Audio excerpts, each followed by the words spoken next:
Hey guys, good morning. Welcome back to my channel in my lifestyle.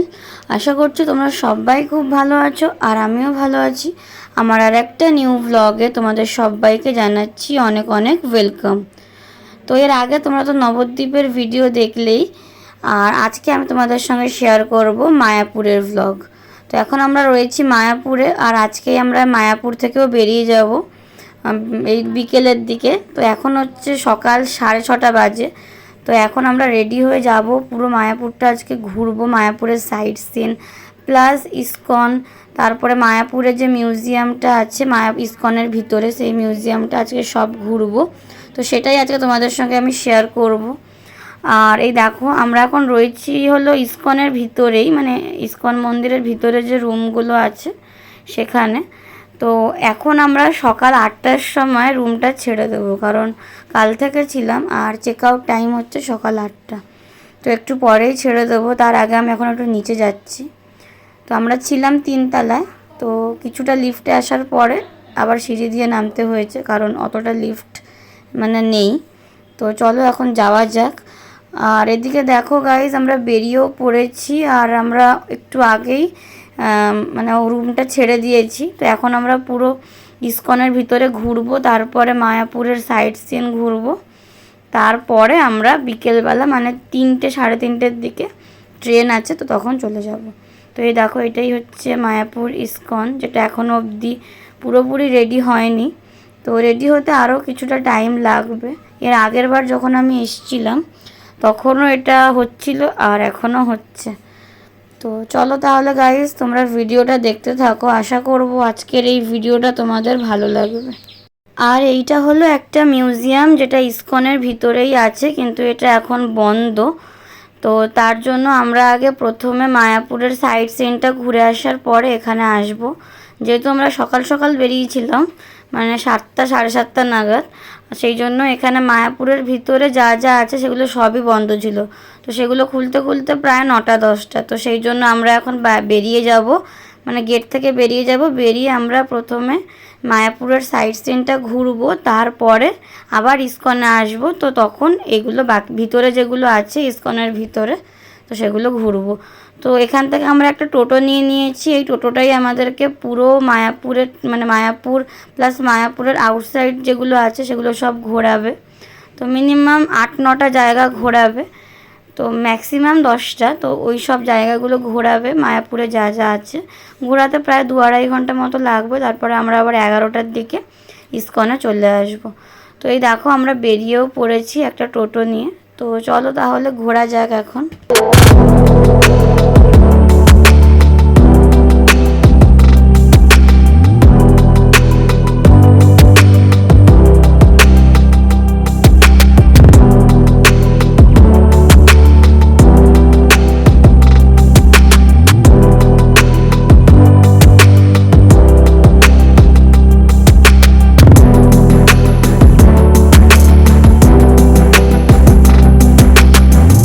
তারপর guys আমরা প্রথমে চলে এসেছি শ্রী শ্রী মদনমোহন জিউ মন্দিরে।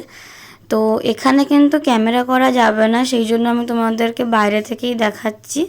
তো যদি পারি লুকিয়ে আমি মন্দিরের ভিতরটা শেয়ার করব, কিন্তু হয়তো এখানে ঠাকুর দেখাতে পারবো না, কারণ ওখানে আমাকে বারণ করে দেবে ক্যামেরা করতে।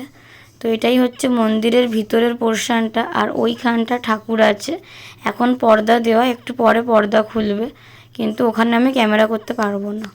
তারপর গাইজ আমরা এখন মদনমোহন জিউ মন্দির থেকে বেরিয়ে গেছি। তো এখন যাচ্ছি আর একটা মন্দিরে, আর সেই মন্দিরটার নাম হচ্ছে যোগাপীঠ, আর বলতে গেলে চৈতন্যর বার্থ প্লেস। তো ওখানেই আমরা এখন যাচ্ছি। আর এই দেখো গাইজ এখানে চলে এসেছি। তো চলো এখন ভিতরে ঢুকে দেখা যাক এখানে কি কি আছে। আর এখানেও মনে হচ্ছে আমি ভিডিও করতে পারবো না, কিন্তু তাও আমি তোমাদের সঙ্গে শেয়ার করার চেষ্টা করব যতটুকু পারবো। আর এটা তো মানে সামনের দিকটা থেকে আমরা আগের বারে ঢুকেছিলাম, কিন্তু যেহেতু এখন সামনের গেটে কাজ হচ্ছে সেই জন্য আমরা ভিতর দিক দিয়ে ঢুকলাম, মানে পিছনের একটা গেট আছে, তো ওইখান দিয়ে ঢুকতে দিল।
আমরা চলে এসেছি মায়াপুর শ্রী চৈতন্য মঠে।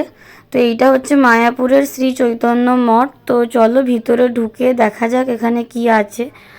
আর মায়াপুরে বেশ অনেকগুলো মন্দিরেই মানে ক্যামেরা করতে দিচ্ছে না, তো সেই জন্য আমি যতটুকু পারছি তোমাদের সঙ্গে শেয়ার করার চেষ্টা করছি, প্লাস লুকিয়েও ভিডিও করে তোমাদের সঙ্গে সেটা শেয়ার করছি। তো চলো তাহলে এর ভিতরে ঢুকে দেখা যাক এখানে কি আছে।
তারপর আমরা চলে এসেছি একটা জগন্নাথ মন্দিরে, যেটা মায়াপুর থেকে একটু আউটসাইডে আছে।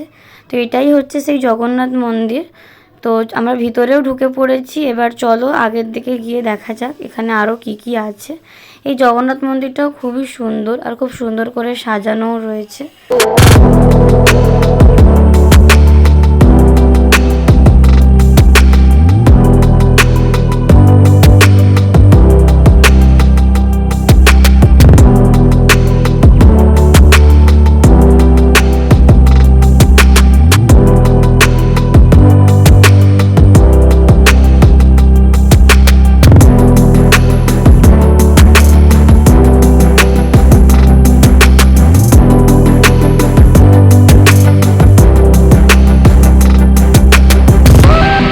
তারপর গাইস মায়াপুরের যত সাইট সিন ছিল যা যা সবকটাই ঘোরা হয়ে গেছে। তো এবার আমরা আবার টোটো করে ফিরছি হচ্ছে ইসকন মন্দিরে, কারণ তোমাদেরকে যে বলেছিলাম যে ইসকন মন্দিরেরও যেগুলো আছে সেগুলো সব বন্ধ ছিল, তো এখন যেতে যেতে ওগুলো খুলে যাবে। আর এই দেখো গাইস আমরা ইসকন মন্দিরের ভিতরে চলে এসেছি, আর এটাই হচ্ছে সেই মিউজিয়ামটা। তো এখানে আমরা এখন যাব, আর সামনে কি সুন্দর একটা ফোয়ারা দেখো। তো ওখানে যেতে হলে ফোন জমা দিয়ে তারপরে মিউজিয়ামের ভিতরে যাওয়া যাবে, কারণ ফোন অ্যালাউ নেই। তো আমরা এখন এখানে ফোন জমা দেব, তারপরে আমরা ভিতরে যাব। তো তোমাদের সঙ্গে তো আমি ভিতরের কিছু শেয়ার করতে পারবো না, তো তার জন্য আমি খুবই তোমাদেরকে আগে থেকে সরি বলে দিচ্ছি, কারণ আমাকে ফোন জমা দিয়ে তারপরেই মানে ভিতরে ঢুকতে দেবে, না হলে ঢুকতে দেবে না। তো চলো তাহলে এখন আগে ফোনটা সাবমিট করি, জমা দিই, তারপরে ভিতর থেকে ঘুরে আসি, ঘুরে এসে বলবো যে ভিতরে কি কি আছে কেমন। আর যারা এখানে এসছো তারা তো জানোই যে ভিতরটা কতটা সুন্দর। এর আগের বছর আমি যখন এসেছিলাম আমি তখনও এই ভিতরে গেছিলাম, এই মিউজিয়ামটার ভিতরে। খুবই সুন্দর জায়গা মিউজিয়ামটা। তো চলো তাহলে এখন যাওয়া যাক, আমি গিয়ে ঘুরে আসি, তারপরে তোমাদের সঙ্গে কথা বলছি।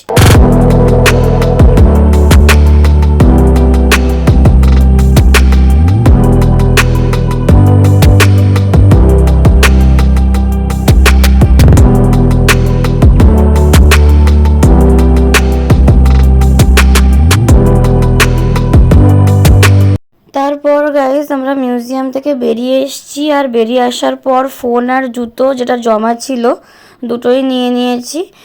আর ভিতরটা খুবই সুন্দর। এর আগের বারে আমি যখন গেছিলাম তখন তাও একটু মোটামুটি ছিল, কিন্তু এখন মনে হচ্ছে আরও বেশি সুন্দর লাগছে দেখতে। তো যারা এখানে আসোনি একবার এসে ঘুরে যাবে, খুব ভালো লাগবে। তো এবার আমরা যাব হচ্ছে গোশালা, ইসকনের ভিতরে যে গোশালা আছে তো ওখানেই যাব।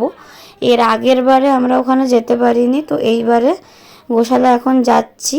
আর মায়াপুর মানে ইসকন মন্দিরটা থেকে গোশালাটা প্রায় অনেকটা ভিতরে, অনেকটা দূরে। তো তোমরা এখান থেকে টোটোও নিয়ে নিতে পারো, কিন্তু আমরা ভাবলাম যে অনেকটা কাছে হবে, তো সেই জন্য টোটো নিয়ে নিই, কিন্তু অনেকটাই দূর। তো চলো গাইস এখন গোশালার কাছে যাওয়া যাক।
গাইজ এখন আমরা মায়াপুর ইসকনের ভিতর থেকে বেরিয়ে এসেছি আর গেটের সামনেই রয়েছি। তো এখান থেকে এখন আমরা টোটো করে যাব একটা ঘাটে। তো ওই ঘাটটা পেরিয়ে তারপরে ওখান থেকে আবার টোটো করে যাব কৃষ্ণনগর স্টেশন। তো সেই ঘাটে যাওয়ার জন্য এখন একটা টোটো দেখা হচ্ছে, আর আমি এখন এখানে দাঁড়িয়ে আছি। আর এখন প্রায় দুপুর 12:30 মতো বাজে, আর আমাদের কৃষ্ণনগর স্টেশন পৌঁছাতে তাও 1 ঘন্টা কি 1 ঘন্টা 20-25 মিনিট মতো লাগবে। তো এখন রয়েছে টোটোতে, এখান থেকে যাব ঘাটে। তো ওই ঘাট পার হয়ে তারপরে আবার আমরা ওখান থেকে টোটো নিয়ে আবার স্টেশন যাব। তো চলো তাহলে এখন যাওয়া যাক।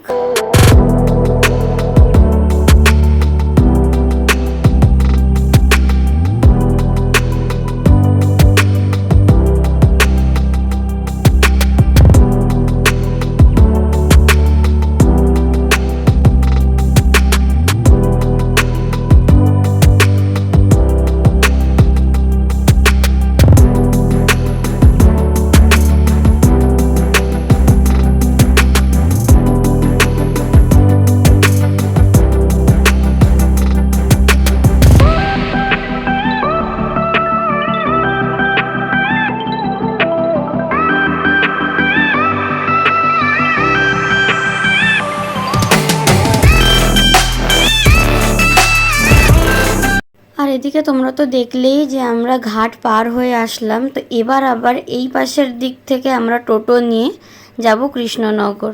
তো এখন এখান থেকে কিছুটা বেরিয়ে সামনেই টোটো আছে, তো ওখান থেকে টোটো নিয়ে তারপরে কৃষ্ণনগর। তো এই ঘাট থেকে কৃষ্ণনগর স্টেশন প্রায় 14 থেকে 15 কিলোমিটারের রাস্তা।